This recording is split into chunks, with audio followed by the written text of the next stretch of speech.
উচ্চ মাধ্যমিক finance banking ও বিমা দ্বিতীয় পত্রের শিক্ষার্থীদের আজকের অনলাইন ক্লাসে স্বাগতম জানাচ্ছি। আমি মাহমুদুল হাসান, প্রভাষক, এবিসিডি কলেজ, চৌগাছা, যশোর। আজকের আমাদের আলোচনার বিষয় ফিনান্স ব্যাংকিং ও বিমা দ্বিতীয় পত্রের প্রথম অধ্যায়, দ্বিতীয় পত্রের প্রথম অধ্যায়ের শাখা ব্যাংক বা শাখা ব্যাংকিং ব্যবস্থাপনা। শাখা ব্যাংক যে ব্যাংকিং পদ্ধতিতে একটি মাত্র কেন্দ্রীয় অফিসের অধীনে অনেকগুলো শাখা প্রতিষ্ঠিত হয় তাকে শাখা ব্যাংকিং বলে। অর্থাৎ একটি কেন্দ্রীয় কার্যালয়ের নিয়ন্ত্রণে দেশে বিদেশে অনেকগুলো একই নামে শাখা খুলে যে ব্যাংক ব্যবসায় পরিচালনা করে তাকে শাখা ব্যাংক নামে অভিহিত করা হয়।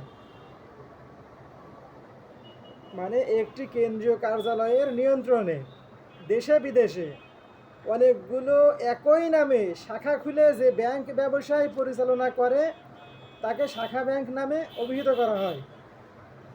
যুক্তরাষ্ট্রে এরূপ ব্যাংকের উৎপত্তি স্থল বিধায় একে ব্রিটিশ ব্যাংকিং পদ্ধতিও বলা হয়ে থাকে। শাখা ব্যাংক ব্যবস্থাপনার কয়েকটি বৈশিষ্ট্যাবলী রয়েছে। তার বৈশিষ্ট্যাবলীর মধ্যে অন্যতম বৈশিষ্ট্য হচ্ছে শাখা অফিসের অস্তিত্ব। শাখা ব্যাংকিং ব্যবস্থায় একই ব্যাংকের অনেকগুলো শাখা অফিস থাকে। এসব শাখা দেশের অভ্যন্তরে কিংবা বিদেশের যে কোনো স্থানে যথাযথ কর্তৃপক্ষের অনুমতি নিয়ে স্থাপন করা হয়। মানে এসব শাখা দেশের অভ্যন্তরে কিংবা বিদেশের যে কোনো স্থানে যথাযথ কর্তৃপক্ষের অনুমতি নিয়ে স্থাপন করা যায়। শাখার সংখ্যা বিচার করে এরূপ ব্যাংকের সামর্থ্য বিচার করা যেতে পারে। শাখার সংখ্যা বিচার করে এরূপ ব্যাংকের সামর্থ্য বিচার করা যেতে পারে। শাখা ব্যাংক ব্যবস্থাপনার বৈশিষ্ট্যবলীর মধ্যে আরও একটি বৈশিষ্ট্য হচ্ছে কেন্দ্রীয় ব্যাংকের সাথে সুসম্পর্ক। এরূপ ব্যাংক ব্যবস্থায় প্রধান অফিসের সাথে কেন্দ্রীয় ব্যাংকের একটা প্রত্যক্ষ সম্পর্ক গড়ে ওঠে। মানে এরূপ ব্যাংক ব্যবস্থায় প্রধান অফিসের সাথে কেন্দ্রীয় ব্যাংকের একটা প্রত্যক্ষ সম্পর্ক গড়ে ওঠে। এর ফলে পারস্পরিক সহযোগিতার ভিত্তি সম্প্রসারিত হয়। কেন্দ্রীয় ব্যাংকের মাধ্যমে অর্থনীতির উপর সরকারেরও কার্যকর মাত্রায় নিয়ন্ত্রণ বজায় থাকে। মানে কেন্দ্রীয় ব্যাংকের মাধ্যমে অর্থনীতির উপর সরকারেরও কার্যকর মাত্রায় নিয়ন্ত্রণ বজায় থাকে। বৈশিষ্ট্যাবলীর মধ্যে আরও একটি বৈশিষ্ট্য হলো প্রধান অফিস কর্তৃক নিয়ন্ত্রণ। শাখা অফিসগুলো প্রধান কার্যালয় কর্তৃক নিয়ন্ত্রিত হয়। এরূপ কার্যালয় ব্যাংক ব্যবসায়ের নীতিমালা প্রণয়ন করে এবং শাখাগুলো এসব নীতি বাস্তবায়ন করে। শাখা অফিসগুলোকে তাদের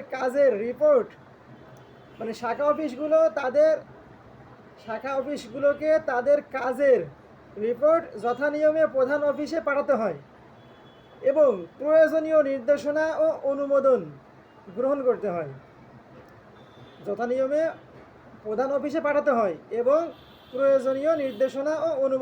করতে হয়।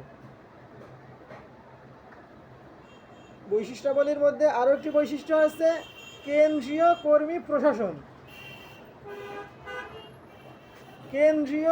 প্রশাসন।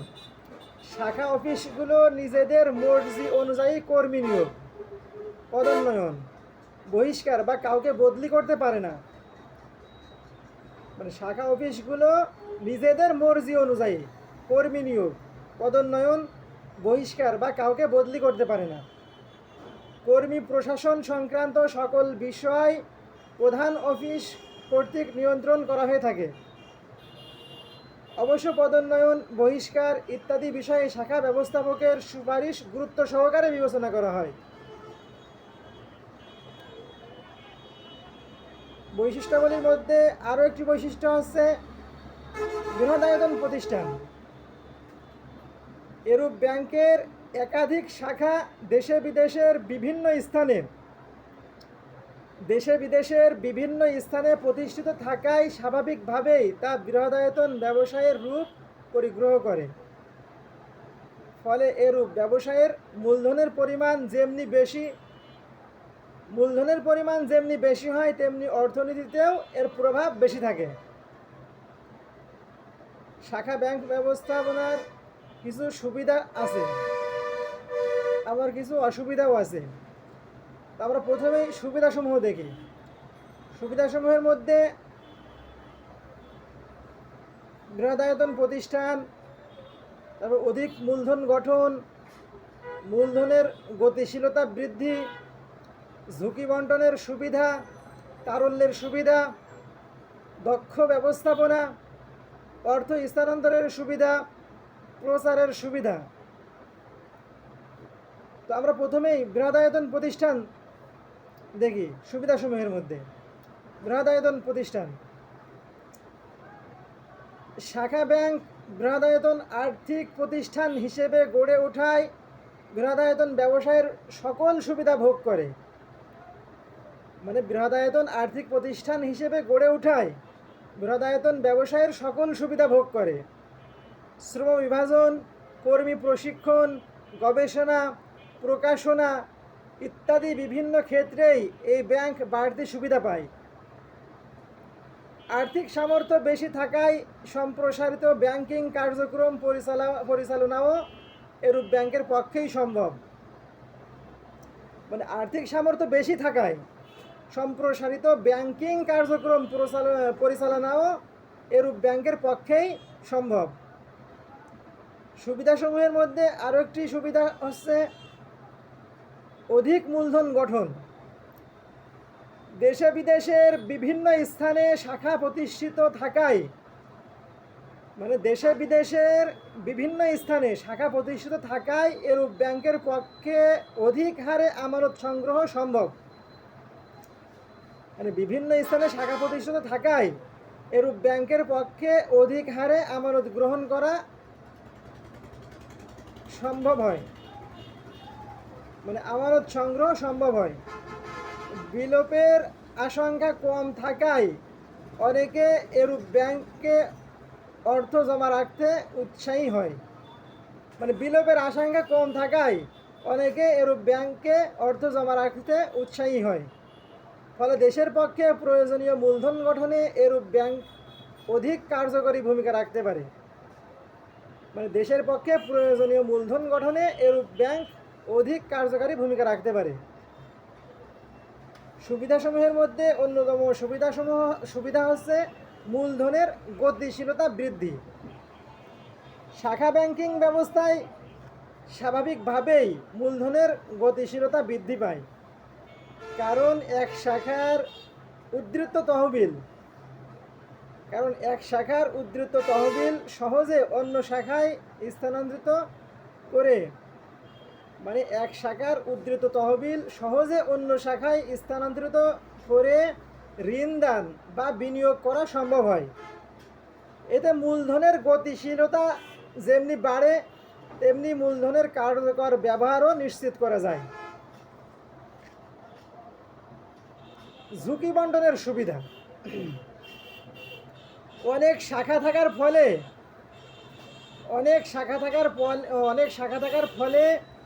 কোনো শাখায় ক্ষতি হলেও তা অন্যদের উপর বন্টনের সুযোগ থাকে। মানে অনেক শাখা থাকার ফলে কোনো শাখায় ক্ষতি হলেও তা অন্যদের উপর বন্টনের সুযোগ থাকে। ফলে দু চারটা শাখায় ক্ষতি হলেও তা প্রতিষ্ঠানের অস্তিত্বের জন্য হুমকি হয়ে দাঁড়ায় না। যে কারণে এরূপ ব্যাংক নতুন শাখা প্রতিষ্ঠা করে ব্যাংক ব্যবসায়ের সুফলকে গ্রাহকদের দোরগোড়ায় নিয়ে যেতে পারে। সুবিধাসমূহের মধ্যে অন্যতম আরেকটি সুবিধা হলো তারল্যের সুবিধা। এরূপ ব্যাংকিং ব্যবস্থায় বিভিন্ন শাখা অফিস পাশাপাশি থেকে ব্যবসায় পরিচালনা করে। এরূপ ব্যাংকিং ব্যবস্থায় বিভিন্ন শাখা অফিস পাশাপাশি থেকে ব্যবসায় পরিচালনা করে। ফলে শাখাগুলো কোনো জরুরি প্রয়োজনে পাশের শাখা থেকে অর্থ সংগ্রহ করতে পারে। এতে ঝুঁকি এড়ানোর জন্য অধিক পরিমাণ তারল্য সংরক্ষণের প্রয়োজনীয়তা হ্রাস পায়। ফলে ব্যাংক অধিক পরিমাণ ঋণ দিতে সামর্থ্য হয়। এতে ঝুঁকি এড়ানোর জন্য অধিক পরিমাণ তারল্য সংরক্ষণের প্রয়োজনীয়তা হ্রাস পায়।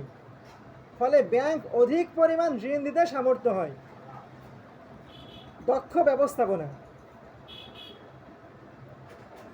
শাখা ব্যাংকের অধিক সামর্থ্য হওয়ায় এরা বেশি বেতন দিয়ে অভিজ্ঞ ও দক্ষ কর্মচারী নিয়োগ করতে পারে। শাখা ব্যাংকের সামর্থ্য অধিক হওয়ায় এরা বেশি বেতন দিয়ে অভিজ্ঞ ও দক্ষ কর্মচারী নিয়োগ করতে পারে। এছাড়া বিভিন্ন কাজে বা শাখায় বদলির মাধ্যমে ব্যবস্থাপকদের হাতে কলমে কাজ শেখানো যায়। প্রশিক্ষণ সুবিধা থাকার কারণেও ব্যবস্থাপক ও কর্মীরা দক্ষ হওয়ার সুযোগ পায়। প্রশিক্ষণ সুবিধা থাকার কারণেও ব্যবস্থাপক ও কর্মীরা দক্ষ হওয়ার সুযোগ পায়। অর্থ স্থানান্তরের সুবিধা। শাখা ব্যাংকিং ব্যবস্থার একটা বড় সুবিধা হলো অর্থ স্থানান্তরের সুবিধা। দেশে বিদেশের বিভিন্ন স্থানে শাখা থাকায় যে কোনো শাখা থেকে ব্যাংক ড্রাফট সংগ্রহ করে আদিষ্ট শাখা থেকে তার অর্থ অতি সহজে উত্তোলন করা যায়।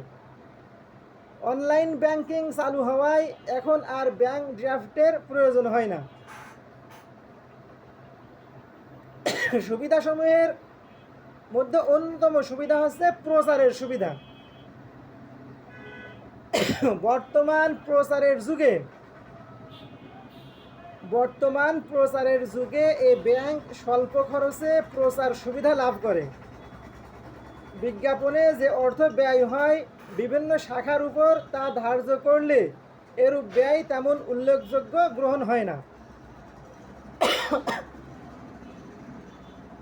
বিজ্ঞাপনে যে অর্থ ব্যয় হয় বিভিন্ন শাখার উপর তা ধার্য করলে এরূপ ব্যয় তেমন উল্লেখযোগ্য গণ্য হয় না। এছাড়া এর এক শাখা অন্য শাখার প্রচার করে। একই ধরনের সাইনবোর্ড সহজেই জনসাধারণের মাঝে এর পরিচিতি তুলে ধরে।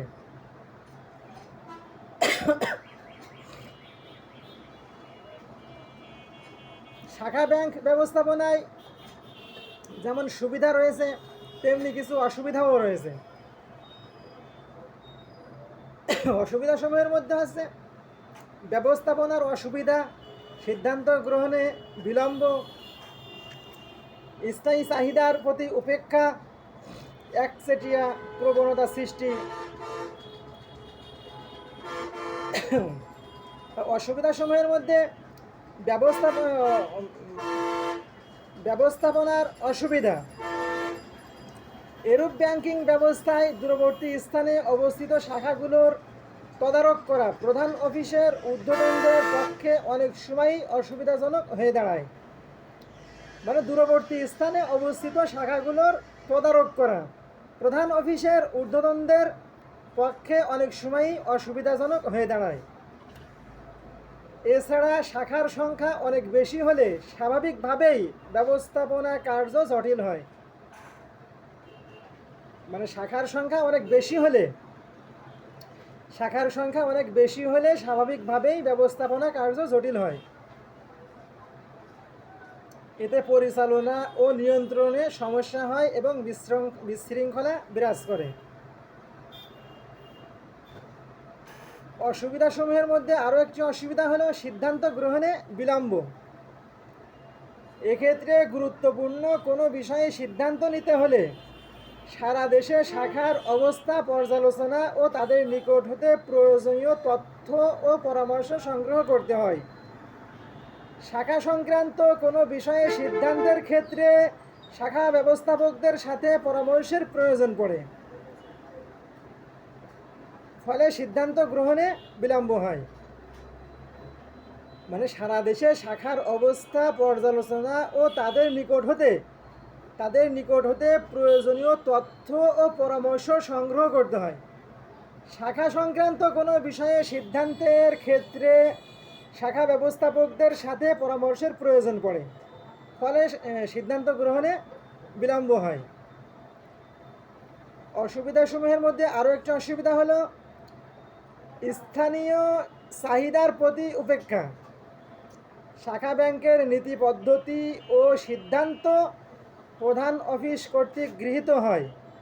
মানে শাখা ব্যাংকের নীতি পদ্ধতি ও সিদ্ধান্ত প্রধান অফিস কর্তৃক গৃহীত হয়, ফলে কোনো শাখার স্থানীয় চাহিদা বা গ্রাহকদের আগ্রহ অনাগ্রহ এরূপ সিদ্ধান্ত গ্রহণে গুরুত্ব পায় না। এতে শাখা পর্যায়ের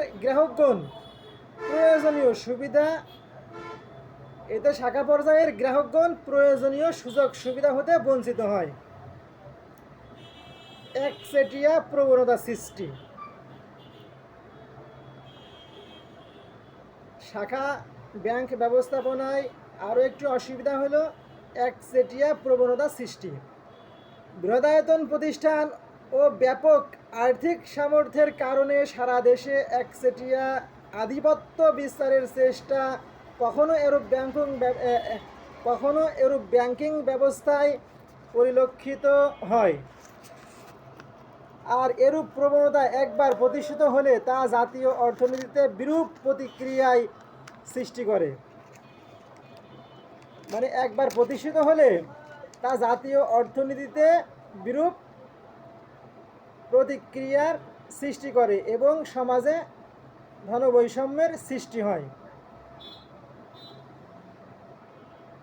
অসুবিধাসমূহের মধ্যে আরও একটি অসুবিধা হলো উপরিব্যয়ের আধিক্য। শাখা ব্যাংকিং ব্যবস্থায় উপরিব্যয়ের আধিক্য লক্ষ্য করা যায়। প্রত্যেক শাখার জন্য ন্যূনতম জনবল সংরক্ষণ করতে গিয়ে সামগ্রিকভাবে কর্মী ব্যয় বাড়ে। মানে প্রত্যেক শাখার জন্য ন্যূনতম জনবল সংরক্ষণ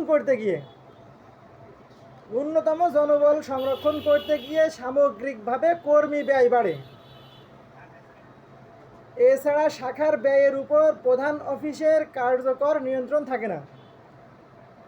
মানে এছাড়া শাখার ব্যয়ের উপর প্রধান অফিসের কার্যকর নিয়ন্ত্রণ থাকে না, ফলে উপরিব্যয়ের বৃদ্ধি পায়।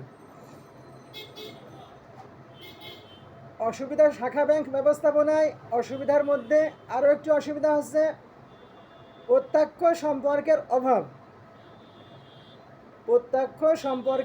অভাব। এক্ষেত্রে ব্যাংকের মালিক বা ঊর্ধ্বতন কর্তৃপক্ষের সাথে শাখা ব্যবস্থাপক বা ঊর্ধ্বতন কর্তৃপক্ষের সাথে শাখা ব্যবস্থাপক কর্মী ও গ্রাহকদের প্রত্যক্ষ সম্পর্ক প্রতিষ্ঠার শাখা ব্যবস্থাপক কর্মী ও গ্রাহকদের প্রত্যক্ষ সম্পর্ক প্রতিষ্ঠার তেমন সুযোগ থাকে না। শাখা ব্যবস্থাপক কর্মী ও গ্রাহকদের প্রত্যক্ষ সম্পর্ক প্রতিষ্ঠার তেমন সুযোগ থাকে না, ফলে কর্তৃপক্ষের পক্ষে সবার মতামত ও চাওয়া পাওয়া সম্পর্কে জানা সম্ভব হয় না। মানে কর্তৃপক্ষের পক্ষে সবার মতামত ও চাওয়া পাওয়া সম্পর্কে জানা সম্ভব হয় না। এর ফলে প্রতিষ্ঠান প্রত্যক্ষ সম্পর্কের সুফল হতে বঞ্চিত হয়। মানে কর্তৃপক্ষের সাথে শাখা ব্যবস্থাপক কর্মী ও গ্রাহকদের প্রত্যক্ষ সম্পর্ক প্রতিষ্ঠার তেমন সুযোগ থাকে না, ফলে কর্তৃপক্ষের পক্ষে সবার মতামত ও চাওয়া পাওয়া সম্পর্কে জানা সম্ভব হয় না। এর ফলে প্রতিষ্ঠান প্রত্যক্ষ সম্পর্কের ফল হতে বঞ্চিত হয়। তো আজ এ পর্যন্তই, ইনশাল্লাহ আগামী ক্লাসে আবার দেখা হবে। সবাই ভালো থাকো, সুস্থ থাকো, এই কামনায় আজকের মতো এখানেই শেষ করছি।